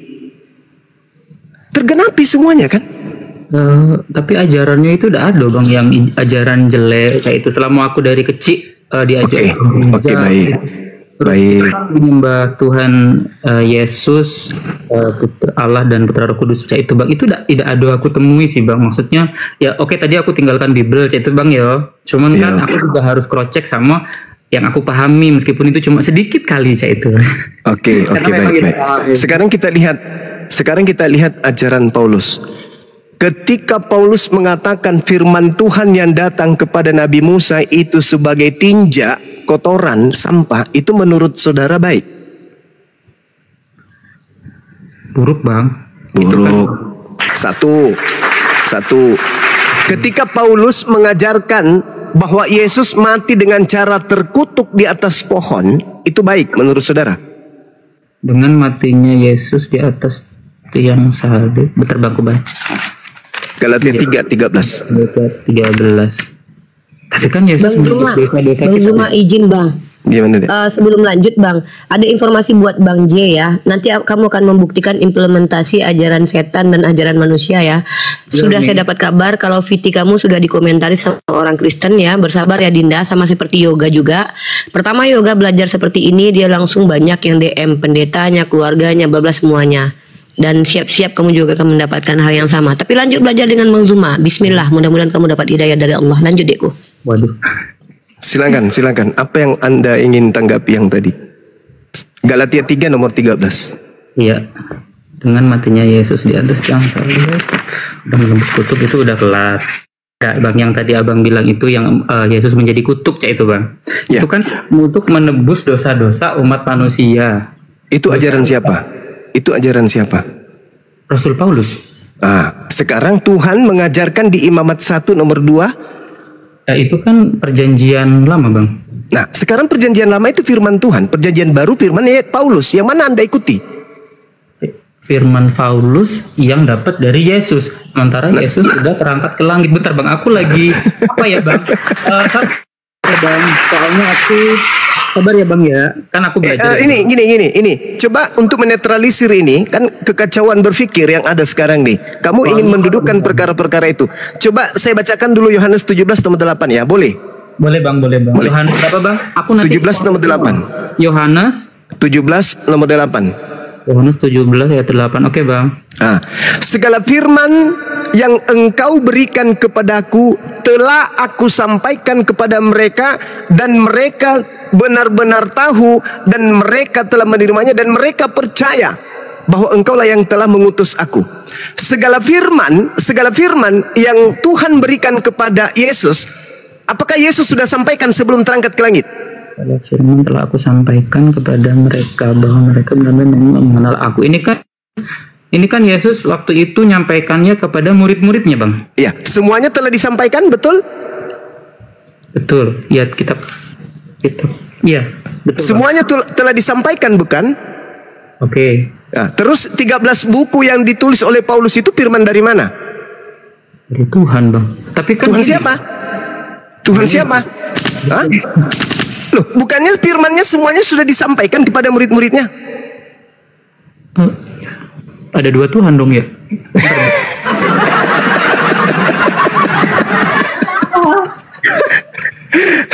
Bukannya segala firman telah kusampaikan? Kak, buka timunya, Kak. Perlu aku lagi suruh nanti lah.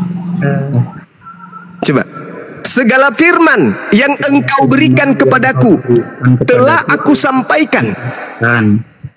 Semua sudah kusampaikan, dan ketika murid-muridku menerima segala firman itu, mereka percaya bahwa aku adalah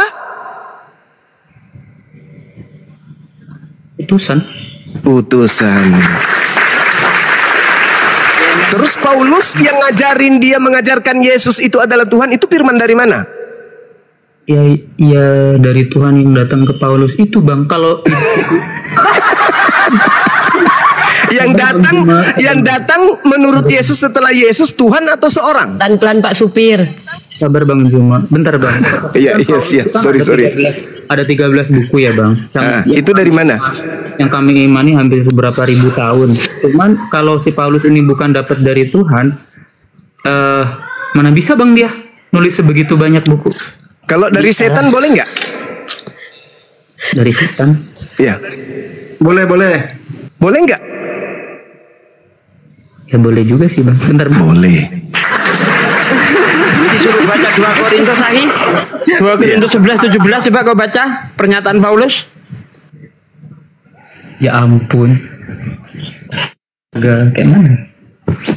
Masya Allah, ucapan kamu itu adalah bentuk hidayah barusan itu. Inilah kenapa Islam datang. Kamu sama seperti yoga pertama kali. Siap-siap kau 2 kali bersahadat lagi. Inilah kenapa Islam datang. Nononku dipotong, Bang, sakit kan, Bang? Coba baca dulu, Bang. 2 Korintus 11-17, Bang.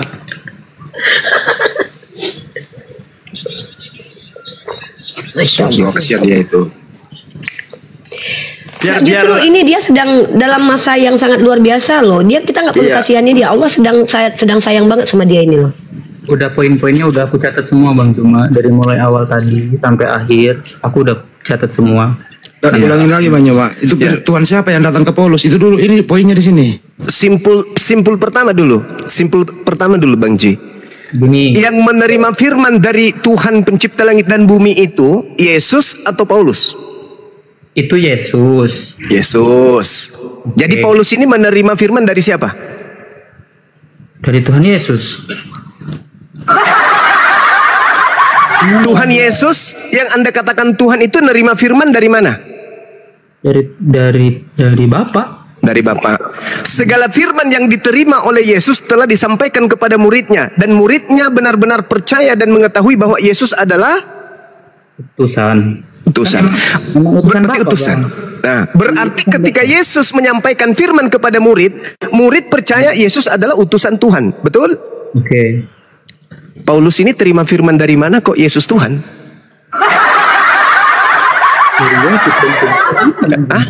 Dari mana? Bentar, Bang, aku buka catatan yang tadi ya, Bang.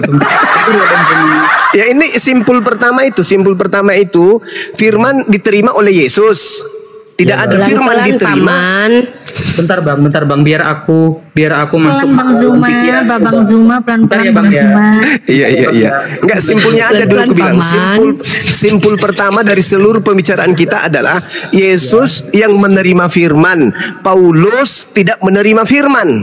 Bentar, Bang, ini kan ada 2 kandidat antara si Paulus sama si Yesus. Ya itu kan, Bang, ya. Nah, ya ada dua penerima firman. Jadi Yesus menerima firman, dengar dulu. Yesus menerima firman dari langit dan firmannya telah disampaikan kepada muridnya. Setelah firman sampai kepada muridnya, muridnya percaya Yesus adalah Rasulullah. Itu yang pertama. Yang kedua, Paulus juga menerima firman. Firmannya dari suara gaib. Dan ketika suara gaib ini sampai kepada Paulus, firman yang diterima oleh Paulus menyebabkan murid Paulus percaya kalau Yesus itu adalah Tuhan. Kira-kira yang benar yang mana? Muridnya Yesus atau muridnya Paulus?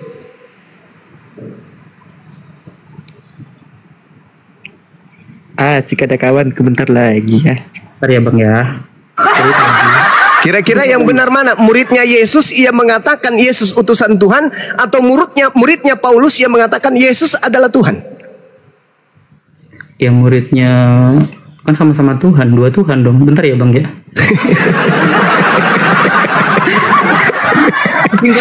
Bentar Bang, aku mau silakan Anda renungkan. Coba minum air putih dulu, JJ, kamu yang santai. Tadi kan si Yesus kan. Ya bentar Bang, bentar adik JJ, buka catatan awal tadi, telah sendiri dulu, Bang minum teh dulu. Ya ini. Tadi kan di Yohanes 14 ayat 16 itu akan ada T-nya nggak ada. Laju. Soalnya aku masih jalan. Lain Bang Duma. Yesus sudah terangkat ke langit sementara. Lalu Bang jangan nyinir janda lah ih. Oh gitu. Ya juga ya. Berarti ada dua Tuhan. Tuhannya Yesus sama Tuhannya Yesus dan Tuhannya Kristen. Berarti Tuhannya ang.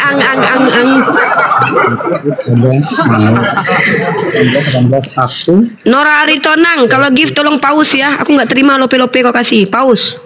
Lalu di Yohanes 16 itu udah baca Yohanes 17 ayat 18, segala firman telah aku sampaikan kepada ayat 8 itu Bang.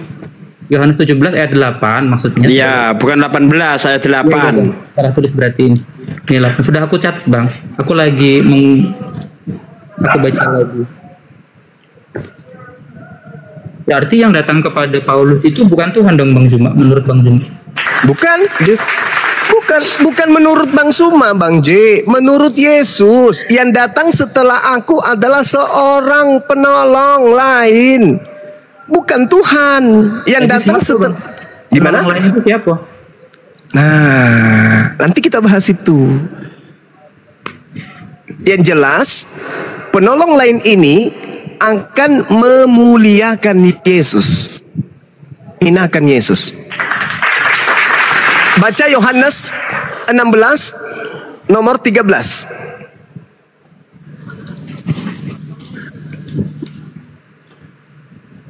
Halo. Iya, halo. Ya, ada telepon tadi Bang. Ya. Ya. Coba Yohanes 16 nomor 14. Yohanes 16. Mana tuh? Ya Bang. Yang mana itu? Ya. Yohanes 16 14. Iya Bang. Dia yang datang setelahku akan memuliakan aku.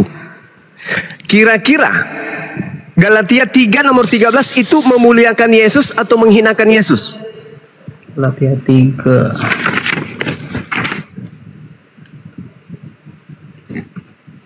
Dibacain aja Bang. Galatia 3 nomor 13. Yesus telah menebus kita dari kutuk hukum Taurat dengan jalan menjadi bentar Bang. Menjadi apa? Aku buka dulu Bang. Bentar Bang, aku buka dulu. Aku mau baca juga Bang. Galatia 3:13. Yesus dengan jalan menjadi kutuk Bang. Kutuk itu memuliakan Yesus atau menghinakan? Menghapus dosa nggak sih Bang? Tunggu dulu. Jangan ke situ dulu. Jangan ke situ dulu. Dia ketika datang akan memuliakan aku. Sakit perutku Bang. Aduh. Rohnya mau keluar deh. Iblisnya mau keluar. Gila Roh Kudus. Ini kamu dengan kata lain sedang saya ruqyah. Sekarang ketika kemudian Yesus mengatakan dia akan memuliakan aku, tuduhan Paulus kalau Yesus itu menjadi kutuk, itu memuliakan atau menghinakan? Kayak gini, satu orang. Aku tidak pakai Bible Bang yo. Pakai akal lah. Aku tidak pakai Bible cak ini Bang. Oke Bang, aku lagi matoku Bang. Lagi merenung. Bentar Bang. Aku lagi pelan-pelan nggak apa-apa. Bentar Bang, aku lagi merenung. Berarti kasian banget ya Bang Zuma ya, anak-anak gini. Yang lain diam. 2 kalimat syahadat nanti. Biar diam dulu. Dia lagi merenung, dim. Tidak Bang, aku tuh lagi ini cak ini. Selama dia lagi ini, urut Bang, masalahnya. Selama ini aku lagi ngurut ke, nah cak itu Bang. Selama ini aku tuh kan percaya bahwa Yesus ini kan menebus dosa-dosa kita. Berarti banyak kali lah dosa dia itu kan ya. Nah, baik. Jangan diketahui. Padahal dia mengatakan memuliakan aku. Tapi dia itu kan Tuhan Bang, cak itu maksudku. Ya suka-suka dia lah Bang. Cak itu kan maksudku. Aku nak ini Bang ya. Aku nak egois kan. Ya suka-suka dia lah, dia yang Tuhan bukan aku, cak itu kan. Enggak, masalahnya tertulis perkataan Yesus tidak mungkin bohong kan? Yesus ketika ia datang, dia akan memuliakan aku. Nah, apabila kemudian Paulus itu benar-benar adalah orang yang diutus oleh Yesus, maka wajib hukumnya Paulus ini memuliakan Yesus. Betul? Betul Bang. Sekarang dengan mengatakan Yesus itu kutuk, itu memuliakan atau menghinakan? Menghinakan Bang. Menghinakan. Menghinakan bukan? Iya, lah 2 kali berarti nih Yesus bohong nih Bang. Nah, gimana dong? Percaya kepada Yesus gak? Oke Bang, bentar Bang. Tadi kan dia kan lah terangkat ke langit, sementara dia datang lagi. Berarti dia bohong. Oke, Siko yang tadi itu loh Bang, yang dia datang kepada si Paulus kan, itu kan dia datang lagi. Yang 14 ayat 16 itu kan penolak lain Siko. Laju yang kedua kan dia akan memuliakan aku. Ternyata tapi kan itu firman dari dia sendiri Bang, dari Bapa Bang. Berarti bapaknya siapa Bang? Dari Bapak yang mana? Tidak, yang ketemu sama Paulus tadi. Kan Yesus sudah menyampaikan. Berarti di sini tuh ada 2 bapak cak itu Bang ya. Nah, makanya di dalam Yohanes 8 nomor 44 apa kata Yesus? Iblislah yang menjadi bapakmu. Dan kamu mau melakukan Yohanes 4 Yohanes 8 44. Yohanes 8 ayat 44. Oke Bang. Iblislah yang menjadi bapakmu dan kamu akan melakukan kehendak. Oke, laju Bang. Nah, coba kemudian Anda lihat sedikit lagi di dalam 2 Korintus 5 nomor 21. Sedikit aja. 2 Korintus. Kok lari-lari kali Bang? Enggak, supaya kita ngerti bahwa yang datang setelah Yesus adalah seorang yang memuliakan, bukan seorang yang menghinakan. Kan gitu syaratnya, harus memuliakan bukan menghinakan. 2 Korintus 5 nomor 21 coba. 2 Korintus 5. Aduh, mana tadi? Bacain be Bang, biar cepet Bang. Yesus yang tidak mengenal dosa telah dibuatnya menjadi dosa karena kita, supaya dalam dia kita dibenarkan oleh dewa. Yesus yang tidak mengenal dosa telah dibuatnya menjadi dosa. Ini penghinaan atau memuliakan? Kalau dari kata-kata itu menghinakan Bang. Berarti yang datang kepada Paulus ini siapa? Berarti bukan bapak ya Bang, setan. Itu Bang. Loh, Bapa itu mensucikan Yesus loh. Yesus itu hamba yang suci. Coba Anda baca di dalam di Kisah Para Rasul 4 nomor 30. Yesus itu hamba suci loh. Bentar ya Bang, Kisah Para Rasul 1. Kisah Para Rasul 1. Kisah Rasul 4. Sorry. Lupa saya. Maklum, belum minum teh. Kisah Para Rasul 4 ayat 20 Bang ya. Bukan 20. 30. Enggak ada Bang. Kisah Para Rasul 4 nomor 30. Oke Bang. Baca. Aduh, lama kali lah Bang aku bacain deh Bang. Bang selesai baca aku baru ketemu. Yesus hamba suci. Ulurkanlah tanganmu untuk menyembuhkan orang. Adakanlah tanda-tanda dan mujizat-mujizat oleh nama Yesus hambamu yang suci. Kalau dia sudah penuh dengan dosa, suci nggak namanya? Yesus tidak berdosa Bang. Berarti dia suci kan? Dia suci. Dia yang menebus dosa manusia. Ya, berarti dosa-dosa semua. Berarti semua dosa manusia itu ada pada diri Yesus. Ya dia kan matinya Yesus dengan cara menjadi kutuk. Tidak suci lagi dong dia Bang. Iya ya Bang. Gimana ini? Katanya Yesus dimuliakan. Kenapa jadi dihinakan? Nih, orang Kristen curi ayam, perkosa anaknya, perkosa mertuanya, perkosa adik kandungnya, dosanya ditanggung sama siapa? Sama Yesus. Dosa bejat kayak begini ini dilemparkan kepada siapa? Yesus. Memuliakan atau menghinakan ini? Hah? Masa nggak begini? Sampai kepada Bapak kecuali melalui tidak cai itu Bang, bingung aku Bang, bentar Bang. Tadi dalilnya 2 Korintus 5:21. Yesus tidak mengenal dosa, telah menjadi dosa karena dosa kita. Iya, udah paham Bang, udah. Aduh, bentar Bang ya, pelan-pelan Bang ya. Ya. Lemes Bang, lagi lemes Bang. Boleh saya beranalogi sedikit? Boleh? Coba Bang. Oke. Bang CI tidak punya utang di Pegadaian. Saya punya utang 3 miliar. Uniripa 2 miliar, Dinda Natali 10 miliar, Bang Fandi 7 miliar, Bang Handi 3 miliar, Dinda Jibri kemudian 10 miliar, Yoga 1 rupiah. Semua utang-utang kami, nggak punya utang. Semua utang-utang kami Anda yang tanggung ke Pegadaian. Pertanyaan saya, sekarang Anda punya utang nggak ke Pegadaian? Setelah semua utang-utang kami Anda yang tanggung, Anda punya tanggungan nggak ke Pegadaian? Banyak lah Bang utangku nih.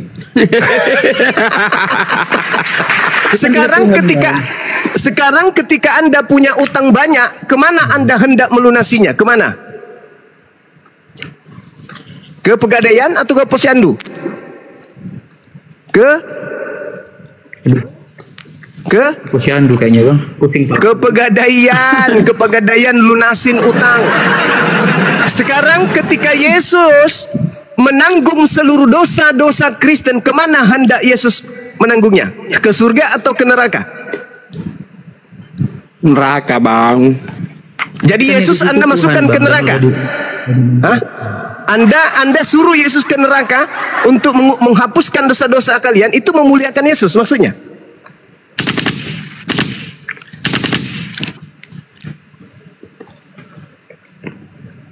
Makanya Paulus mengatakan dengan jalan menjadi kutuk. Kutuk itu tempatnya ke surga atau ke neraka? Yesus disuruh ke neraka, ganas sekali Paulus. Makanya muncul pertanyaan, yang datang kepada Paulus berupa cahaya itu, suara itu siapa sih? Makan pempek dulu Bang. Ya, silakan. Pusing kali ya. Makan pempek dulu. Hirup cuko yang banyak deh ya. Sampai keselak aku loh nih. Orang Palembang kau ini ya? Wong Yo, kita Palembang dia. Mang Cek Bang. Ada kawanku bentar lagi loh. Nggak sendiri aku rupanya. Insya Allah. Insya Allah juga. Anak-anak muda ini harus dicerdaskan ini. Tapi lah galo-galonya tadi emang aku naik ke sini tuh tujuannya nak belajar. Aku lah tinggal ke Bibelku. Sebenarnya nih aku tuh tahu dikit-dikit tahu nih. Aku juga belajar kayak itu. Sebenarnya cuman aku memang sengaja tinggal ke Bibelku. Jadi yang dijelasin sama Bang Jumo tadi itu setelah bener-bener aku ya kebuka lagi. Artinya ada dua Tuhan, dua pribadi kayak itu.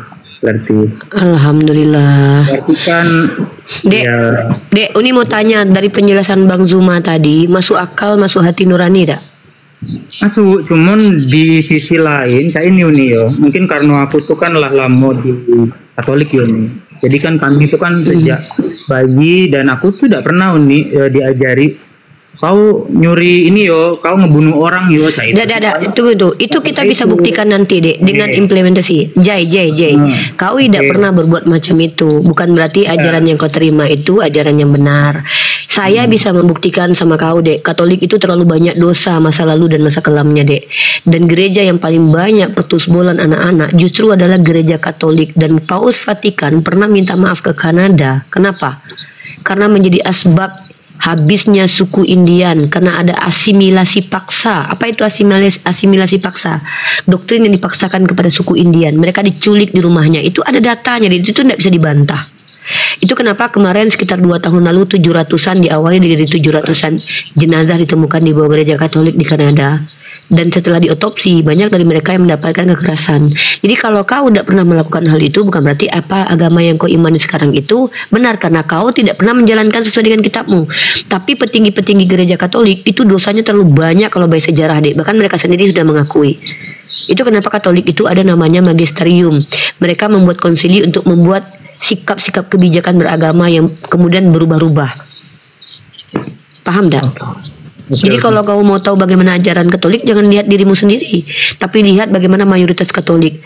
Pertama, yang paling banyak mentusbol gereja Katolik, paling banyak membunuh, genosida Katolik, inkuisisi.